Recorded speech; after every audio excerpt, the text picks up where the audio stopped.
Night of October 24, 1942. Rain fell in thin, icy needles through the jungle canopy, striking the mud with a steady hiss. The air was thick, humid, almost electric, carrying a tension that every Marine along the ridge could feel deep in his bones. The darkness was absolute. No moon. No light. Only the distant rumble of artillery and the quiet, rhythmic clacking of a machine gun being checked one final time. Sergeant John Basilone crouched beside his gun pit, hands slick with sweat and oil as he fed a belt into the water-cooled M1917. Around him were 33 exhausted Marines, the last intact machine gun line protecting Henderson Field. Their ammunition was low. Their numbers were thin. Their bodies were worn from days without sleep. Out in the jungle, unseen yet unmistakable, came the low rustle of thousands of boots moving through the drenched undergrowth. The Sendai Division, nearly 2,700 Japanese soldiers, was closing in. Basilone listened, steadying his breath, feeling the earth tremble beneath him. The Marines tightened their grips on their weapons. No one spoke. They all understood what was coming. And as the first shadows broke through the trees, the wider struggle that led to this desperate moment was already shaping the fate of the Pacific. For months before that October night, the struggle for Guadalcanal had unfolded far from the eyes of the world, yet would become one of the most decisive battles in the Pacific. When U.S. Marines landed on the island on August 7, 1942, they seized something small but vital, a half-finished Japanese airstrip that would soon be named Henderson Field. The strip was nothing more than a scar of dirt carved into the jungle, but its value was enormous. Whoever controlled it controlled the skies, and the sea lanes stretching toward Australia. Japan understood this immediately. The United States understood it even more. And by October, both sides were throwing everything they had into a remote island that few Americans had ever heard of. The first weeks on Guadalcanal were a test of endurance rather than maneuver.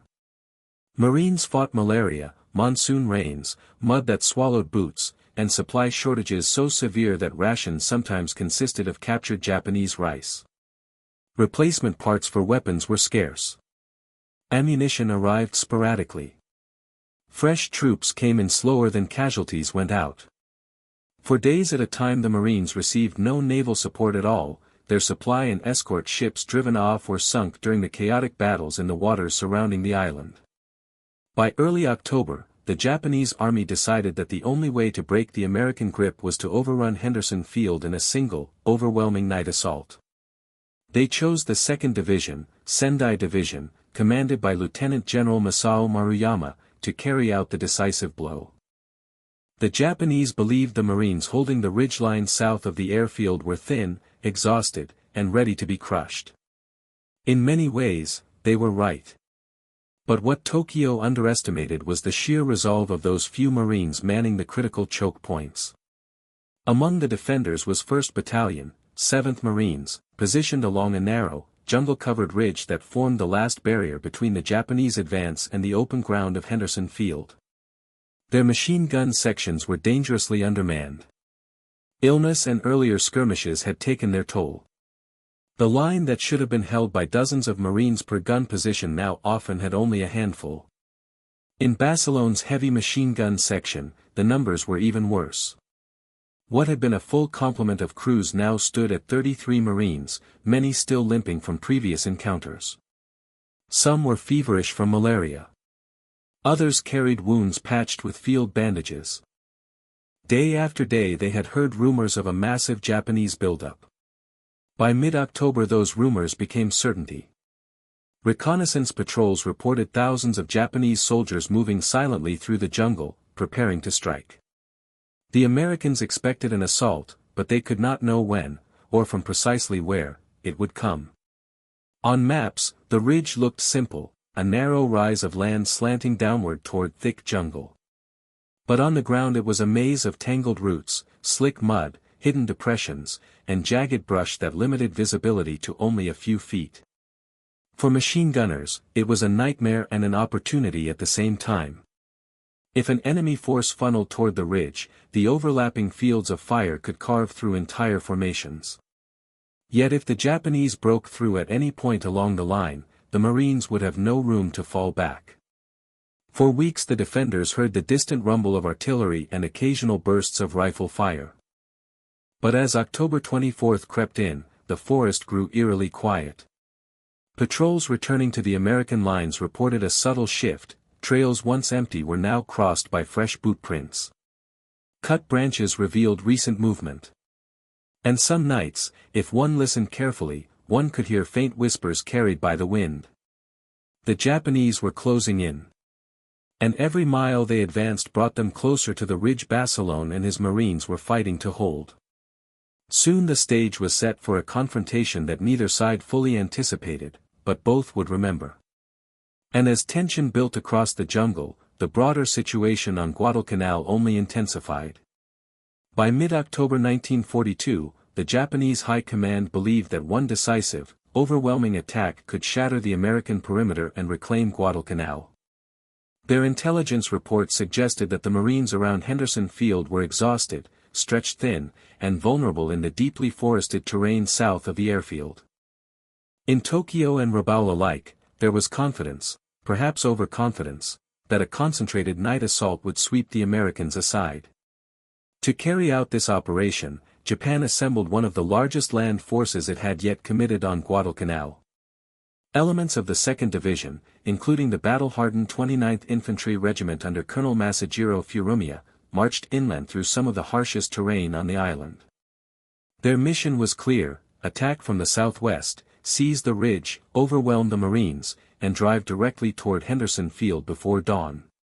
But the march to the front lines was punishing. The jungle here was not simply dense, it was suffocating.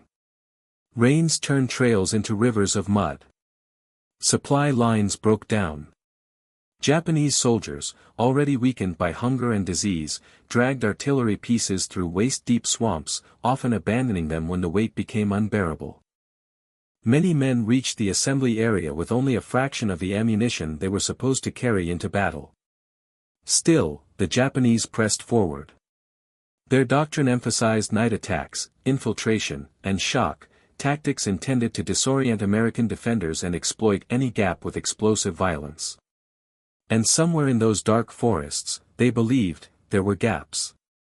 On the American side, preparations for the expected assault unfolded with a grim sense of necessity. The Marines had held off previous Japanese attacks, including the fierce battle on Edson's Ridge weeks earlier, but the October offensive promised to be larger and more deliberate. American commanders knew the ridge positions were thinly manned, but there were no reinforcements to send. Every healthy Marine was already at a post.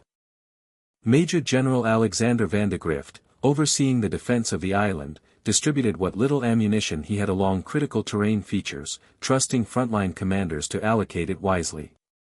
He understood the stakes: should the Japanese break the line and reach the airfield, the entire American foothold on Guadalcanal would collapse. Among the units bearing this burden was 1st Battalion, 7th Marines, under Lieutenant Colonel Louis Chesty Puller. He had already fought off repeated attacks along the Matanikau and knew the character of the enemy. Puller believed the Japanese would target the narrow, forested ridgeline defended by his men, including the machine gun section commanded by Sergeant John Basilone. In daylight, Basilone walked the line constantly, studying fields of fire, adjusting positions, and working to conserve ammunition. He understood the limitations of his machine gunners: their weapons were powerful, but bulky and slow to relocate. If the enemy attacked from multiple directions or attempted to infiltrate between gun pits, the Marines could easily be outflanked. Basilone drilled his crews in emergency procedures, resupply drills, and fallback signals. He pushed them hard, even when they were exhausted, because he knew the price of hesitation. The hours before the attack were filled with subtle signs. The jungle seemed to tighten around the ridge. Birds fell silent. Even the wind felt different, heavier, expectant. A few Marines reported hearing faint metallic clicks far beyond the tree line, as if bayonets were being fixed. Patrols returned with disturbing reports: Japanese troops digging in near the slopes, movement along dry creek beds, makeshift trails carved through brush. As night approached on October 24, the Marines along the ridge settled into position. They wiped down their rifles, checked their magazines, filled canteens, and tightened helmet straps. Some wrote quick notes on scraps of paper and tucked them into pockets. Others simply lowered their heads, resting for any minutes they could steal. The Japanese finished their preparations too, gathering in silent clusters under the towering palms. Officers issued final instructions in murmured tones. Bayonets were checked. Grenades secured. Rifles slung for silent approach. When darkness fell, it was total. The kind of darkness that erased distance and swallowed sound. Hours later, as both armies waited for the storm to break, the ridge itself seemed suspended in time, caught between the tense stillness of the jungle and the catastrophic violence that was moving inexorably toward it. And it was within this tightening circle of fate that the story of Basilone's stand would soon take shape. Before the firing began, before the ridge turned into a storm of fire and steel, the story of that night was already being shaped by the men who stood along it. Among them, Sergeant John Basilone emerged as the gravitational center, a Marine whose resolve steadied those around him.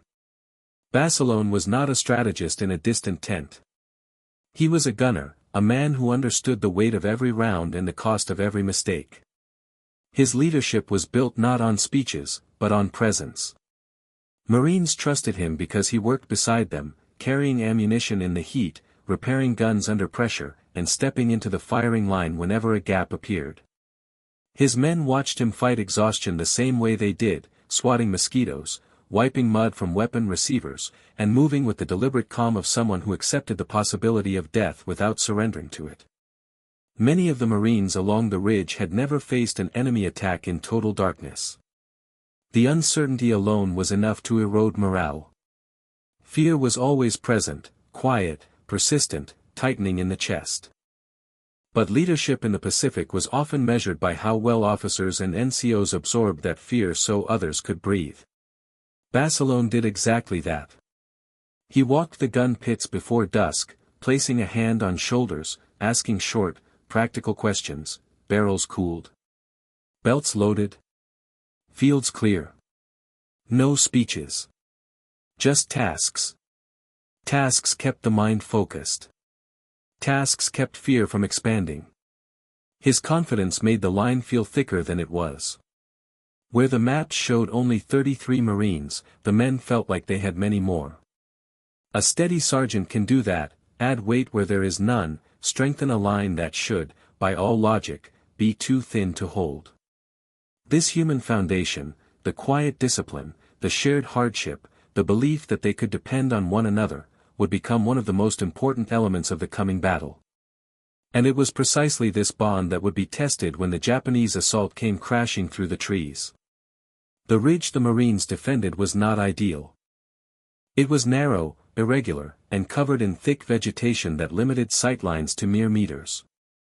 But its shape created one critical advantage: any force attacking from the south would be funneled into predictable channels. The Japanese would have to push uphill, through mud, roots, and broken terrain, into interlocking fields of fire. This was the essence of Marine defensive doctrine: channel the enemy, break their formation, then hold with overwhelming firepower. Basilone's machine gun section was positioned at one of these choke points. Two heavy M1917 water-cooled machine guns formed the backbone of his defense, supported by riflemen and a small number of M1919 light machine guns scattered along the line. The plan was simple, because it had to be: keep the guns firing at all costs. But the reality on the ground complicated everything. The terrain restricted communication. The dense jungle muffled sound. The rain threatened to soak ammunition belts. And if one gun went silent, the Japanese would exploit the gap instantly. Basilone understood these risks. He drilled his crews not only to fire, but to coordinate fire. If one gun shifted right, the other shifted left. If one jammed, the other increased output. Even weapon malfunctions became part of the rhythm, immediately clearing stoppages, swapping barrels, affixing new belts. Lines that were supposed to be held by platoons were held by squads. Squads that should have had full ammunition loads operated on dwindling supplies. The math of defense didn't favor the Marines, but a well-run machine gun position could multiply their force. And Basilone knew that for 2,700 Japanese soldiers trying to break through, even a few machine guns placed at the right point could determine the outcome of the night. The Japanese soldiers moving toward the ridge that night were not reckless attackers. They belonged to units with a long record of discipline and night fighting proficiency. Their leadership believed deeply in the offensive spirit, the idea that courage and shock could overcome fortifications and even automatic weapons. Their doctrine emphasized stealthy night approaches, grenades, bayonets, and rapid infiltration. The plan for Guadalcanal followed this template: break through the thin American line, cut supply routes, seize Henderson Field, and force the U.S. Navy to abandon the island. But the Japanese faced enormous disadvantages the moment their attack began. Their approach routes were soaked with rain, turning footpaths into mud pits. Men slipped, rifles clogged, packs split open. Many began the final approach already exhausted from the brutal march through jungle and swamp. Yet morale remained high. They believed the Marines were weak, outnumbered, and close to collapse. And perhaps most crucially, Japanese commanders underestimated the density of the Marine defense. They expected scattered rifle fire, nothing like the interlocking machine gun network Basilone commanded. In the darkness, with rain limiting visibility, their formations bunched together as they advanced uphill. What they walked into that night was not an exposed flank or a collapsing American perimeter, but a line of determined Marines who understood that the ridge beneath their boots was the final barrier between survival and catastrophe. And as the two forces inched toward one another through the wet, silent jungle, all these human, tactical, and doctrinal forces converged into the moment the battle would begin. The ridge did not merely test the Marines' courage, it tested their equipment to its absolute limits. At the center of Basilone's defense were the heavy Browning M1917A1 machine guns, weapons designed for sustained fire but dependent on water cooling, careful handling, and ample ammunition. Their water jackets hissed in the humid night, steam rising as the guns warmed. Under intense firing, they could overheat despite the cooling system, and in rain-soaked mud, the water used to regulate temperature could become contaminated, adding risk to an already precarious situation. These guns were not light. Each weighed more than 30 kilograms with tripod and water. Moving them through the jungle was grueling work. Once in-placed, they were difficult to reposition, meaning every machine gun nest had to be chosen with precision. Basilone understood this better than anyone. He placed his guns so that their arcs of fire overlapped, ensuring that even if one gun went silent, the other could seal the gap. Then there was the ammunition. The M1917's appetite 4.30-06 rounds was enormous. A typical burst could burn through a belt in seconds, and in prolonged combat, ammunition consumption became the central concern. Basilone's section had enough belts to begin the night, but not nearly enough to survive repeated assaults without resupply. As rain hammered the ridge, ammunition belts absorbed moisture, becoming heavier and more prone to misfeeds. Links clogged with mud. Assistant gunners worked with frantic precision, wiping belts, feeding them by hand, clearing stoppages in the dark. Every mistake cost time. Every stoppage invited disaster. The Japanese relied heavily on the Arisaka rifles, light machine guns like the Type 96 and Type 99, and bayonets sharpened for close-quarters assault. Their grenade use was aggressive, meant to disrupt defensive positions moments before infantry surged forward. In open terrain, Japanese weapons performed well. In the dense jungle of Guadalcanal, with sightlines reduced to meters, their firepower was often drowned out by the Americans' heavier guns. Technology alone did not decide the battle, but on this night, the endurance of two water-cooled machine guns, and the Marines who kept them running, would shape everything that followed. Guadalcanal's jungle was both shield and trap. The thick canopy blotted out starlight, rendering the ridge nearly pitch black. Marines could barely see the man next to them. The ground underfoot shifted constantly, slippery mud, tangled roots, and sudden drops that could break ankles. Every movement had to be deliberate. The rain on October 24 was relentless. It blurred the senses, masking the sounds of movement yet amplifying the sudden crack of a weapon. For the Japanese approaching uphill, the rain concealed their steps but also made their advance painfully slow. They slipped, fell, rose again, clinging to roots as they struggled toward the ridge. For the Marines, the environment was both ally and adversary. The ridge gave them elevation, but it also constrained their fields of fire. Trees disrupted line of sight for machine guns, requiring Basilone's men to clear brush, angle barrels through narrow gaps, and memorize landmarks invisible in the dark. Moisture threatened everything, powder became unreliable, cartridges stuck in chambers, weapons jammed, sweat poured into eyes, steam hissed from gun jackets. Even the air carried tension. During the quiet hours before the attack, the jungle seemed to hold its breath. Every rustle of leaves felt closer. Every crack of a branch set nerves on edge. In this environment, the Japanese advantage in stealth was real, their dark uniforms blended into the night, their movements deliberate and trained. Yet when the shooting began, the jungle's tight spaces transformed into a funnel of sound. Machine gun bursts echoed violently. Grenades thumped. The rain sizzled on hot metal. The ridge became a claustrophobic arena where distance evaporated and survival depended on mere seconds. This terrain, hostile to both sides, would magnify every decision made on that narrow sliver of land. No battlefield factor weighed heavier than the psychological strain. The Marines on the ridge knew they were outnumbered. They knew thousands of Japanese soldiers had vanished into the forest. They knew the assault would come at night, when human senses faltered and imagination magnified every shadow. Yet they also knew what was behind them, Henderson Field. And beyond that, the fate of the entire American presence in the South Pacific. This isolated awareness, that their line was the last line, created a pressure that could crush morale or steal it. Basilone understood this better than most. He kept his men anchored through routine, through quiet competence, through the simple act of being present at every pit, inspecting every belt, offering a nod or a steadying glance when words failed. The Japanese, too, carried psychological burdens.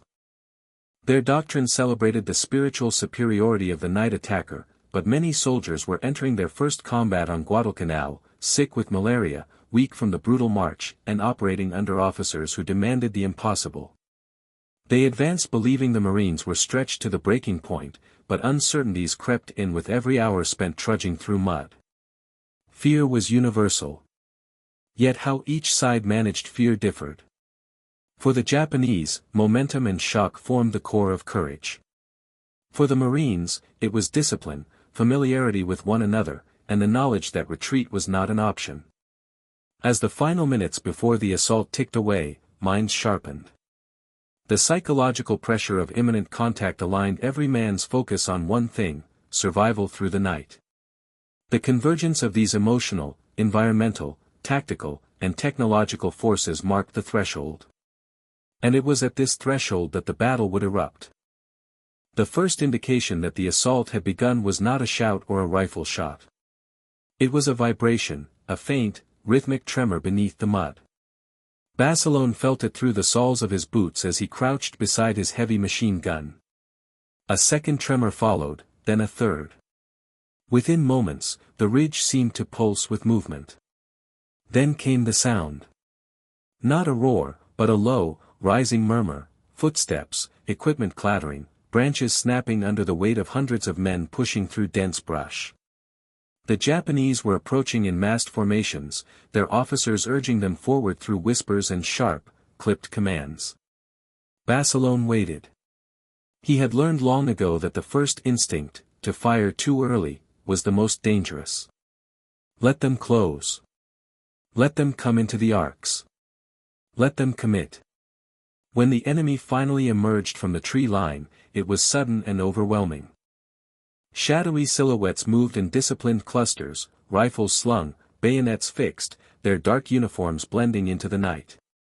The first wave advanced silently until a flare burst overhead, an accidental illumination fired by a Japanese soldier. For a single heartbeat, the entire slope lit up in a pale green glow. Basilone didn't hesitate. Fire! The ridge erupted. Both M1917s opened up with a thunderous, bone-deep roar. Tracer rounds carved red streaks through the rain, illuminating faces, helmets, and bodies sprinting uphill. The Japanese charge faltered instantly, shock rippling through their lines. Men dropped, stumbled, crawled for cover that didn't exist. The terrain gave them nothing, no rocks, no trenches, only mud and tangled roots. The Marines fired with grim precision. Riflemen formed a perimeter, their bursts disciplined and methodical. Grenadiers lobbed explosives into advancing clusters. Light machine guns rattled from adjacent pits, adding layers of fire that overlapped with Basilone's heavy weapons. Still the Japanese pressed forward. Their doctrine demanded aggression. They believed momentum itself could break a defensive line. Officers shouted commands, swords raised, urging their men into the furnace of gunfire. The second wave hit the ridge harder than the first. Grenades exploded along the Marines' forward positions, showering dirt and fragments. Basilone shifted his barrel, guiding his assistant gunner as they cut a narrow path through the center of the Japanese formation. Their guns snapped loudly with every burst, steam rising from the water jacket as incoming rounds hissed into the mud around them. Then came the first disaster. A machine gun to Basilone's left jammed, the bolt locking back, the feed tray obstructed by a twisted cartridge. The gunner cursed, struggling to clear the jam in the dark. With that gun silent, a gap opened on the ridge. Immediately sensing weakness, Japanese soldiers surged toward the break. Basilone reacted instantly. Shift right. Cover that gap. His gun pivoted. His assistant fed the belt. The muzzle spat fire, sweeping across the slope as Marines fired desperately to stop the incoming rush. The Japanese were close now, so close that Basilone could hear their shouts, the slap of mud under their boots, the clatter of rifles dropped by wounded men. The jammed gun sputtered back to life, adding its voice to the storm. But the cost in ammunition had been heavy. Belt after belt burned away with each passing second. Brass casings piled inside the pit. The Marines' reserve stacks grew thin. Worse, the firing never stopped long enough for resupply. Basilone knew what this meant. If they ran out of ammunition, the ridge would fall. The Japanese were still coming, more waves forming in the darkness beyond the tree line, preparing to push farther up the slope. He leaned toward the nearest runner. Get ammo from the rear.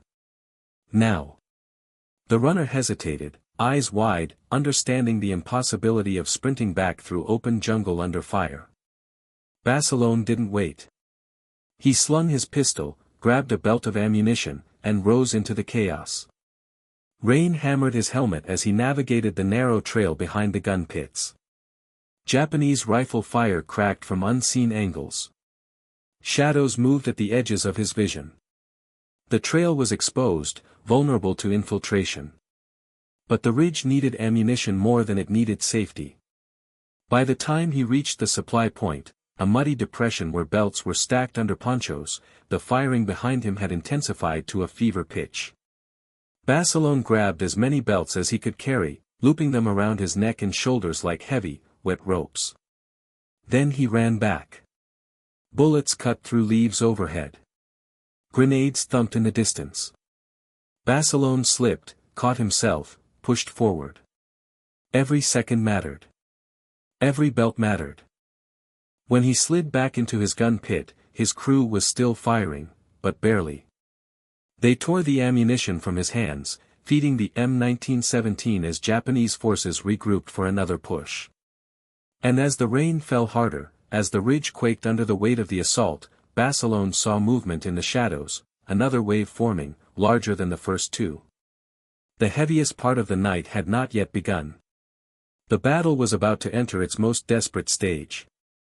The third Japanese wave did not advance cautiously. It came like a surge, fast, loud, unmistakably determined.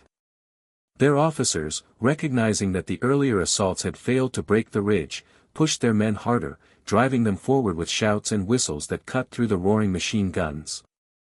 Basilone saw them emerging through the rain-drenched foliage in greater numbers, silhouettes packed tightly together, rifles raised, bayonets glinting faintly under the faint glow of distant flares. They were no longer trying to stay hidden. Subtlety was gone. The fight had reached the point where only mass and momentum mattered. Basilone steadied his gun. "Hold them," he said quietly, mostly to himself. The M1917 thundered again, the belt rattling as it fed into the chamber, each burst slicing into the front ranks of the advancing force. Marines on both flanks fired in deliberate, steady patterns. Rifle bolts cycled. Grenades arced through the downpour. The ridge became an island of fire in the black jungle. Still the Japanese closed the distance. Bodies slipped and fell in mud, but those behind pushed forward, stepping over the fallen, driven by doctrine, momentum, and the unwavering pressure of officers determined to break the American line. One cluster reached within yards of the Marine positions, hurling grenades that exploded with showers of dirt and metal. Shrapnel peppered the gun pits. A machine gun crewman to Basilone's right collapsed, clutching his leg. Then another crisis struck. The second M1917, the gun on Basilone's left, went silent. Not a jam this time. The crew was down. Japanese fire had found its mark. Two Marines lay motionless beside the weapon, and their assistant gunner, shaken and bleeding, struggled to lift the heavy machine gun alone. Basilone didn't think. He simply moved. He sprinted across the ridge, slipping through mud, rounds snapping past his helmet. He shoved the wounded Marine aside gently, lifted the hot, slick barrel shroud with bare hands burning against metal, and hauled the heavy weapon back into position. A shouted warning came, "They're on the wire." Japanese soldiers had reached the perimeter obstacles, barbed wire strung in crude tangles across the slope. Dark figures threw themselves against it, cutting, climbing, and pushing the barriers aside. Their momentum had carried them dangerously close. Basilone ignored the pain searing through his palms. He mounted the gun, pulled back the charging handle, and unleashed a burst so fierce that steam jetted from the water jacket. The rounds tore across the wire, shredding the closest attackers and scattering the rest into the mud. Moments later, his original crew rejoined him, having regained their senses. Basilone moved back toward his first gun, where the fire was intensifying and ammunition was running low once more. The Japanese were now attacking from two directions. Some had found a narrow, unseen ravine leading toward the flank. Basilone caught the movement, shadows sliding through brush to the right, preparing to emerge behind one of the supporting light machine guns. If they reached that pit, they could unravel the entire defense line. "On the right!" Basilone shouted. He pivoted his weapon again, angling it across the slope, and fired a long, controlled burst. Tracer rounds sliced through the ravine like a blade. The figures staggered, fell, and disappeared into the darkness. But the cost was steep. The gun was now dangerously hot. Its water jacket hissed violently. The ammunition belts were nearly gone. And the men manning the guns were exhausted, drenched, and bleeding. The rain continued, relentless. At some point, no one knew when, the time blurred. The night became a single, endless assault, wave after wave pushing toward the ridge. Basilone and his men were firing, clearing jams, replacing barrels, hauling ammunition, fighting hand to hand when the enemy reached the pits, then returning to the guns again. Hours passed without pause. At the height of the assault, Japanese troops breached a gap near the center of the ridge, overwhelming a small Marine squad. The defenders fell back to secondary positions. Basilone, hearing the shouts, grabbed a .45 pistol and dashed toward the chaos. He fired into the advancing enemy at close range, his shots muffled by rain and thunderous machine gun fire behind him. Then, as if pulled by gravity, he returned again to the guns, because without them, nothing else mattered. By the final hours of the night, the Japanese attacks lost their cohesion. Their formations grew thinner. The shouts of officers became fewer. Bodies littered the slope in numbers the Marines had never imagined. The weight of the assaults had broken against the ridge like surf against rock, but at a staggering cost to both sides. When the first pale gray light seeped through the jungle canopy, the world slowly emerged from darkness. The rain softened. Shapes became clearer. The battlefield revealed itself in grim silence. Across the muddy slope lay hundreds of Japanese soldiers, the remnants of units that had thrown themselves forward again and again in the hope of seizing Henderson Field.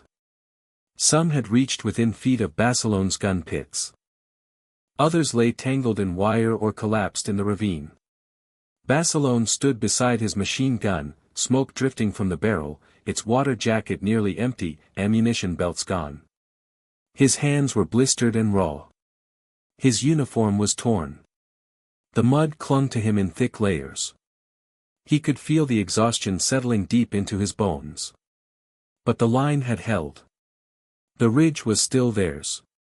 And as the rising daylight revealed the scale of the Japanese losses, it became clear this had not simply been another night on Guadalcanal. It was the moment the battle turned. The Marines had survived the worst the Sendai Division could deliver. The aftermath of this stand, its cost, its consequences, and its legacy, was only beginning to unfold.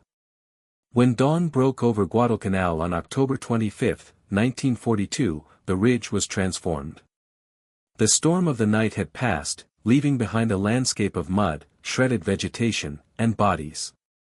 The air, once heavy with tension, was now thick with smoke and the faint metallic scent of spent ammunition.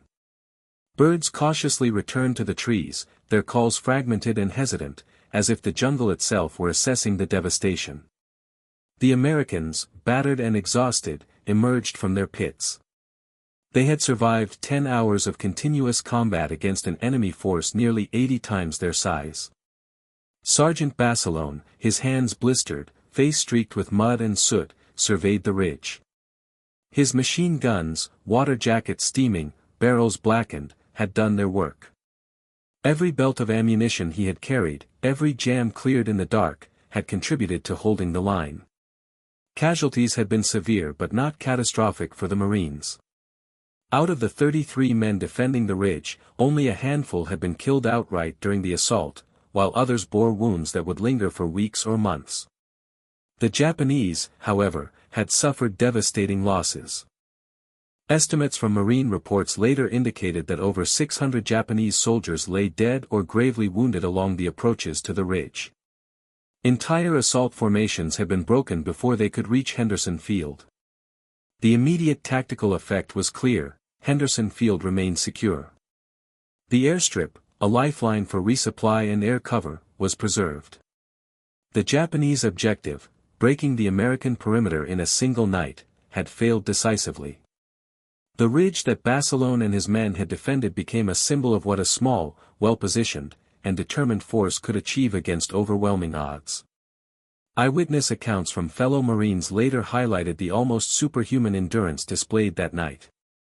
Private First Class Raymond "Ray" Flegger, one of the men in Basilone's section, recalled the sergeant moving from gun to gun, carrying ammunition belts through the mud while the enemy advanced in waves. "He was everywhere," Flegger said. "We thought he might be more than one man, the way he kept the guns firing." Command reports sent to Major General Alexander Vandegrift emphasized the extraordinary courage displayed. In his official dispatch, Vandegrift described the action as a decisive defensive stand of exceptional valor. Basilone's calm under fire, his ability to coordinate machine gun fire under impossible conditions, and his personal courage became a model cited repeatedly in after-action reports. The psychological effect extended beyond the ridge. The Japanese, despite their discipline and training, had underestimated the resolve and tactical skill of the Marines. Morale among U.S. forces surged as word of the stand spread. Even though the defenders were exhausted, they recognized the larger significance. Henderson Field had been defended, the Japanese were checked, and the battle for Guadalcanal was far from lost. The ridge itself, scarred and churned with mud, became a temporary graveyard. Bodies of enemy soldiers lay where they had fallen, some entangled in barbed wire or clinging to broken shrubs. The relentless night had claimed its toll on both sides.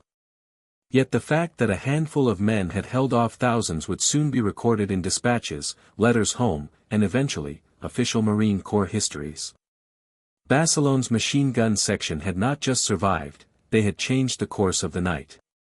Their stand bought time for the rest of the 1st Battalion to reorganize, for reinforcements to prepare positions further back, and for Henderson Field to continue operating. Aircraft would take off from the airstrip later that morning, launching reconnaissance and supply missions that further secured the American foothold on Guadalcanal. In the wider strategic picture, the battle demonstrated the significance of disciplined defensive tactics and the immense impact a single, determined leader could have under pressure. What might have been a catastrophic breakthrough for the Japanese was transformed into a costly failure. The ridge, and the men who held it, had altered the rhythm of the campaign.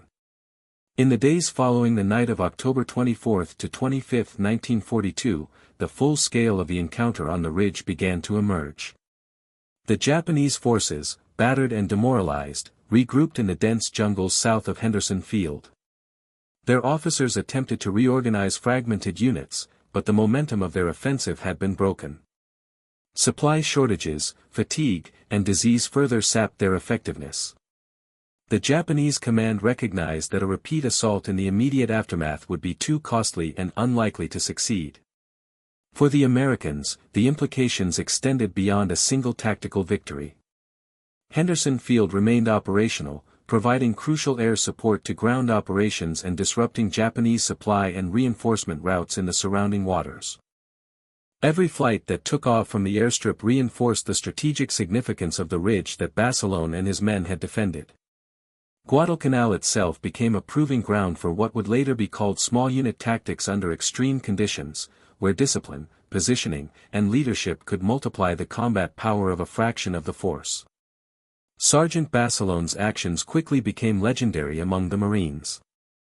Reports described him moving from gun to gun, carrying ammunition belts, repairing weapons, and personally engaging enemy soldiers in close quarters, all while under fire and in driving rain. The official Marine Corps citation later emphasized his extraordinary heroism and unwavering determination during the 10-hour defense. News of his stand traveled back to the United States, inspiring both troops and civilians alike during a time when the Pacific Campaign was still largely distant from public awareness. The psychological impact on the Japanese was equally profound. Officers noted in post-action reports the unexpectedly high casualties sustained during night assaults, a problem compounded by difficult terrain, coordinated machine gun fire, and disciplined defense. The Sendai Division had lost hundreds of men in a single night, including many trained officers and experienced combat veterans. This loss forced the Japanese High Command to reconsider the feasibility of large-scale night assaults against entrenched Marine positions on Guadalcanal. Their doctrine, once seen as nearly invincible, now revealed vulnerabilities that U.S. forces would continue to exploit throughout the campaign. Meanwhile, the Marines fortified their positions along the ridge and surrounding approaches. Additional supplies and reinforcements trickled in, bolstering confidence that the line could hold against further Japanese attacks. Yet the cost was never far from their minds. The battlefield bore the scars of violence, and the human toll was evident in every mud-caked, exhausted face. The night of October 24 to 25 had demonstrated that courage and preparation could tip the scales, but it had also reminded everyone of the fragility of life in jungle warfare. Strategically, the defense of the ridge bought time. The Americans could continue expanding their control over Guadalcanal, reinforcing Henderson Field, and projecting power into the surrounding waters. Naval and air operations supported by the field increasingly restricted Japanese movement and supply lines, gradually shifting the momentum in the Allies' favor. Historian Samuel Eliot Morison later noted that the tenacity of small units like Basilone's had outsized effects on the campaign's tempo, highlighting how individual acts of valor could influence operational outcomes. By the end of October, the ridge was no longer merely a line of defense.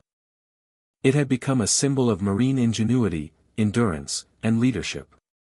The story of 33 Marines standing against 2,700 Japanese soldiers would be remembered not only for the staggering odds overcome but for the combination of human determination, tactical acumen, and a relentless will to hold the line. The battle's broader significance also resonated through military thinking. The night underscored the lethal efficiency of machine gun positions when integrated with terrain, leadership, and disciplined small unit coordination. Commanders on both sides studied the encounter for lessons in defensive planning, night fighting, and force multiplication. Guadalcanal was no longer just an island, it was a classroom in modern jungle warfare. Ultimately, the ridge stood as a testament that leadership, courage, and preparedness could transform a desperate situation into a defining moment. The Marines had endured, the Japanese had faltered, and history had been quietly reshaped on that mud-slicked slope. The ridge on Guadalcanal stands as a testament to courage and resolve. Sergeant John Basilone and his 33 Marines faced overwhelming odds, yet their discipline, skill, and determination transformed near-certain defeat into survival. 10 hours of relentless combat tested every limit, physical, mental, and emotional. Each choice, from clearing jams to carrying ammunition under fire, shaped the outcome. Beyond tactics, the battle highlighted the human capacity to endure, to act decisively when the stakes are highest. Henderson Field remained secure, the Japanese offensive faltered, and the course of the campaign shifted. History often measures outcomes in numbers, but the ridge reminds us that individual bravery and leadership can tip the scales, leaving a legacy that endures far beyond the battlefield.